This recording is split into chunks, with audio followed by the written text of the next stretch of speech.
a gente poder estar aqui do seu lado, até porque, né, Luiz, só para que a gente não perca aí de lembrança, sou seu fã há mais de 20 anos. Tá certo. Ô Glauco, você mais o Alexandre, nas 2 semanas anteriores, começaram a falar sobre, podemos falar, legislação, né? Do PROCON. E a gente sabe que a legislação, embora ela esteja aí disponível para todos, nem todos têm conhecimento. E vocês começaram a falar de artigos que a gente precisa conhecer melhor, né? São vários, né? E a gente vai hoje trabalhar mais 3 para fechar essa temática. Exatamente isso, Luiz. A Assembleia Legislativa de Minas Gerais, em conjunto com o Ministério Público do Estado de Minas Gerais, através dos representantes do PROCON Minas, eles elaboraram uma cartilha, na verdade nem é uma cartilha, é um Código de Defesa do Consumidor comentado. E ali, além dos artigos da lei seca, eles colocam observações, comentários, problemas que mais incidem na prática, e eles elegeram ali 10 artigos. E, segundo o entendimento desses estudiosos, estes 10 artigos são artigos que todo consumidor deveria saber para se proteger melhor, para exercer melhor o seu direito de cidadania em relação ao consumo. O Glauco, você tocou num ponto assim que eu acho interessante e que a gente precisa se voltar para ele, que é buscar o conhecimento. Claro, você não vai se aprofundar, né? Quem se aprofunda na legislação é o advogado, é o pessoal do jurídico, né? Da justiça, mas é preciso conhecer, mesmo que seja minimamente, o seu direito e, claro, os seus deveres também, né? É essencial. E a gente dá esse ponto de partida aqui com o Manhã do Ouvinte, na participação do Glauco. É isso? Exatamente. A gente sempre agradece por estar aqui, podendo difundir essa interpretação de determinados artigos, o que facilita para o consumidor a sua compreensão, justamente porque não é um técnico, né? Não é um especialista, e ele precisa desses esclarecimentos para uma fixação. Qual o primeiro artigo que a gente fala hoje, então? Hoje, Luiz, nós vamos falar do artigo aqui, o primeiro é o 46. Ele fala sobre contratos. Eu te peço licença para fazer a leitura do artigo, é um artigo bem curtinho, e diz o seguinte, lá no Código de Defesa do Consumidor, artigo 46, os contratos que regulam as relações de consumo não obrigarão os consumidores, se não lhes for dada a oportunidade de tomar conhecimento prévio de seu conteúdo, ou se os respectivos instrumentos forem redigidos de forma a dificultar a compreensão de seu sentido e alcance. Deixa eu fazer uma pergunta, então, que eu acho que é a pergunta mais lógica, né, que cabe nesse momento aqui. Quando você faz uma compra, tem lá o contrato. É uma folha, 2 folhas, 3 folhas. Na internet é a mesma coisa, vem lá, né, inclusive com a recomendação para você ler e marcar ali como leu e concordou. Agora, a fonte, as letrinhas são pequititinhas demais, ô doutor. O senhor lê os contratos? Ô Luiz, eu tenho um compromisso de dizer a verdade. Eu acho que é impossível, Luiz. É impossível, eles são muito grandes. E além de serem muito grandes, eles terem essa letrinha muito pequenininha, eles nos são apresentados no momento do fechamento do negócio. Então, quer dizer, se discute o preço, se discute a qualidade, ou se discute a abertura de uma conta em um banco. Depois que já está tudo pronto e negociado, o gerente, o responsável, ele pega aquele calhamaço de papel, coloca assim, é só o senhor assinar aqui. O X já está lá. O X já está ali, aqui, ó. Mas aqui, eu tenho que ler. Eu falei assim, não, se o senhor quiser ler, o senhor pode ler, mas você vai demorar 3 dias para terminar a leitura. Verdade, depois é assim mesmo. E não tem como. Então, se o contrato é apresentado com esse grau de dificuldade, como se fosse uma mera formalidade aquela assinatura, o consumidor precisa ter a consciência que o Código de Defesa do Consumidor o resguarda nesse sentido. No sentido de que, se ali, no meio daquelas letrinhas, existe alguma coisa que lhe prejudica, o senhor não está obrigado. Não porque fez o contrato, mas sim porque o contrato lhe foi apresentado de uma forma muito rápida, sumaríssima, e que não lhe deu tempo suficiente para ter o conhecimento. Ou seja, existe ali o contrato, diante da dificuldade de se ler, você não leu, mas isso não faz com que você perca o seu direito. Exatamente, é uma proteção. E aí o consumidor que nos ouve, poxa, mas então a gente está aqui quebrando uma das maiores regras do direito, né, de contratos, que é o pacta sunt servanda, lá do latim, né? É o que se fez, o que está pactuado tem que valer. Não, não é. Ele está advertindo o consumidor o seguinte: o seu contrato pode existir, pode ser complexo, mas o senhor tem que explicá-lo ao consumidor e não obrigá-lo a assinar de qualquer forma. Sim. É basicamente isso. Então esse é o primeiro artigo que a gente fala hoje, que é o 46. Podemos passar para o próximo? Podemos sim, Luiz. Qual que é? Agora é o 49, que é um artigo que nós já falamos aqui, mas que continua gerando muita dúvida, inclusive está elencado como um dos 10 que todo consumidor deve saber, que é o direito de arrependimento. Já falamos aqui realmente, né? Explicamos detalhadamente sobre esse artigo. Mas vamos falar mais, porque é sempre bom refrescar a memória, né, Glauco? Com certeza, continua gerando muita dúvida. Lá no órgão a gente percebe isso. Então vai lá. O consumidor pode desistir do contrato no prazo de 7 dias a contar de sua assinatura ou do ato de recebimento do produto ou serviço, sempre que a contratação de fornecimento de produtos e serviços ocorrer fora do estabelecimento comercial, especialmente por telefone, pela internet ou em domicílio.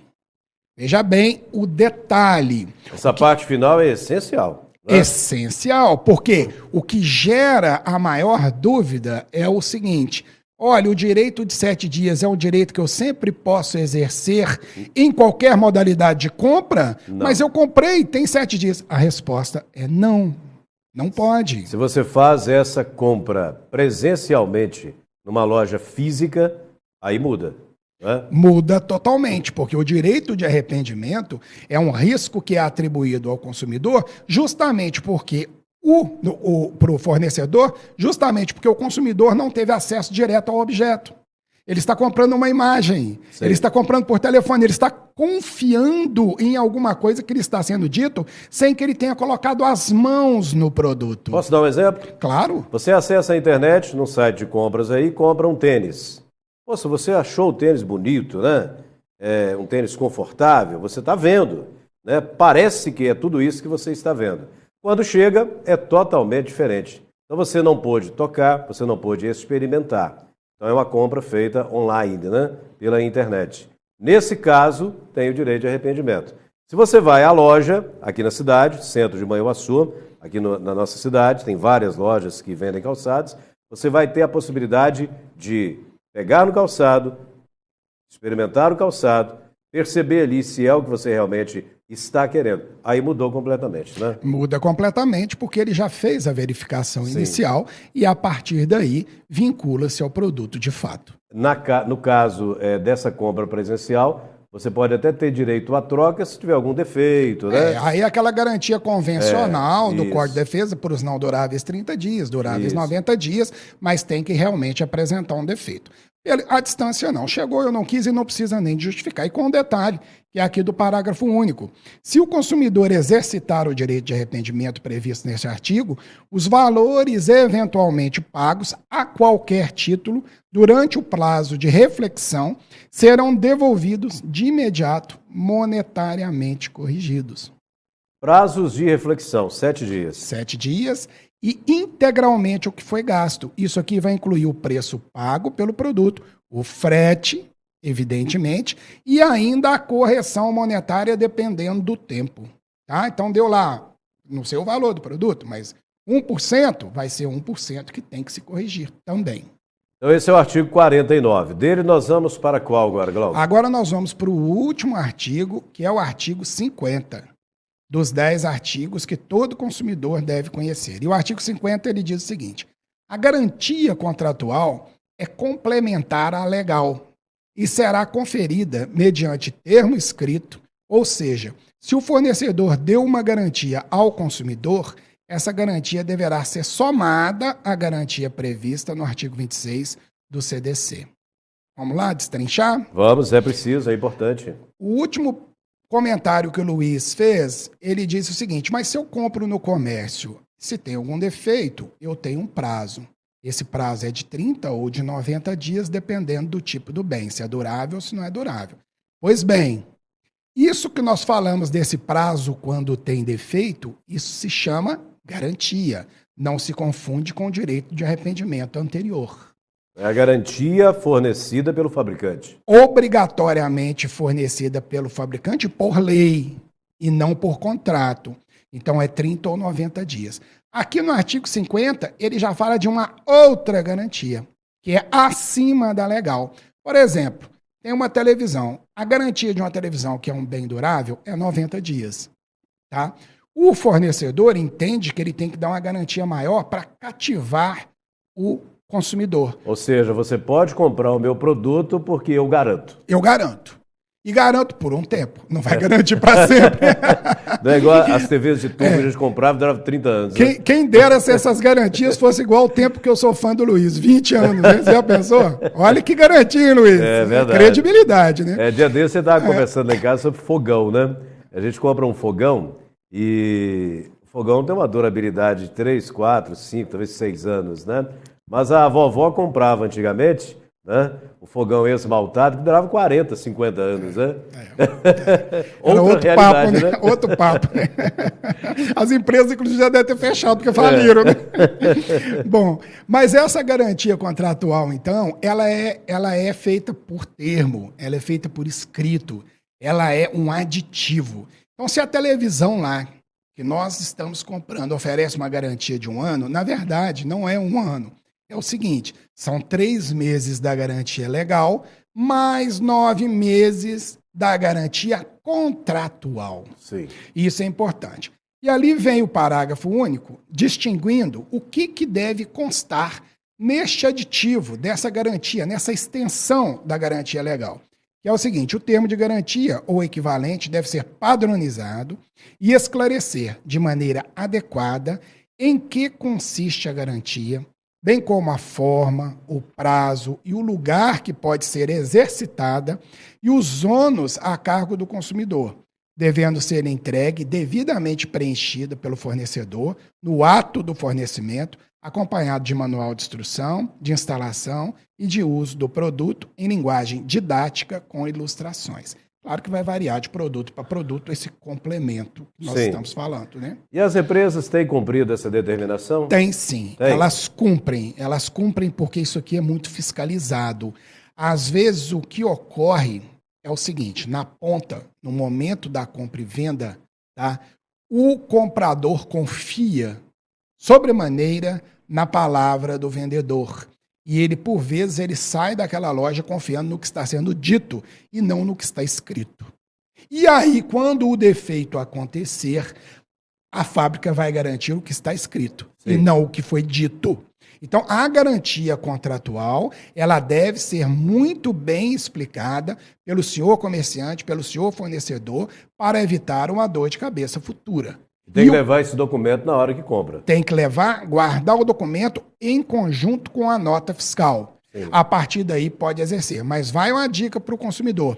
Leia o que está escrito no seu termo de garantia. É chato? É. Vai dar um pouquinho de dor de cabeça? Vai. Vai dar trabalho. Mas dá trabalho no início para não dar no fim. Às vezes é melhor a gente ter um trabalho inicial do que uma dor de cabeça futura. Verdade, verdade. Agora, isso aí não tem nada a ver com aquela garantia estendida que é vendida, né? Pode ser. É uma garantia contratual também, que aí já seria uma terceira. Sim. Tem a legal, tem a do fabricante e vem a loja através de um garantidor qualquer, de uma seguradora, e fala o seguinte, além dessas duas, eu ainda dou mais 2 anos. Mas aí, geralmente, tem que pagar, né? Tem que pagar. Aí já é extra o preço do produto. Glauco Macedo, coordenador do PROCON. Fechamos, então, essa temática, né, voltada aí para esses artigos. 10 artigos, né? 10 artigos, Luiz. Muito bom. Obrigado pela presença aqui. Um final de semana abençoado para você e até semana que vem. Amém, Luiz. Eu que agradeço mais uma vez pela oportunidade, em nome do PROCON, em nome da Prefeitura de Manhuaçu. Eu gostaria, se você me permite, de mandar um abraço para a dona Terezinha, que é a mãe da Cláudia, lá do Córrego da Raiz, e para o advogado Rodrigo Braga, que nos ouve lá de Santa Margarida. Santa Margarida. Um abraço a toda essa região, né, onde a Rádio Manhã Sul chega muito forte. Bom dia para você, Rodrigo. E para a dona Terezinha, né? Final de semana está chegando, tem que mandar um abraço dela, né, Glauco? É a avó da minha esposa. Né? Mora na Raiz. Mora lá na Raiz. Por sinal, bom dia a toda a comunidade da Raiz. Ontem eu atendi um ouvinte de lá. Eu estive lá recentemente, né? Fui muito bem acolhido. Um abraço ao Paulo Otti, né? A Cleusa, que moram lá. Um abraço também a toda a família Muniz, né? Inclusive no Sagrada Família, aliás, no Todos os Santos, onde o Glauco mora também, né? Tem a família Muniz, que mora lá há muitos anos. Um abraço para vocês também. Muito obrigado, Glauco. Obrigado, Luiz. Até a próxima, se Deus quiser. Já que estamos em agradecimento, nosso bom dia ao João Pedro Amorim, ao Jorge Augusto, ao Pio que está aqui acompanhando, a toda a nossa equipe e daqui a pouco eu sigo no rádio. Em vídeo a gente volta na segunda-feira às 7h30 da manhã. 8h52, um abraço para você e até daqui a pouco. A rádio dos grandes sucessos. Rádio 710 AM.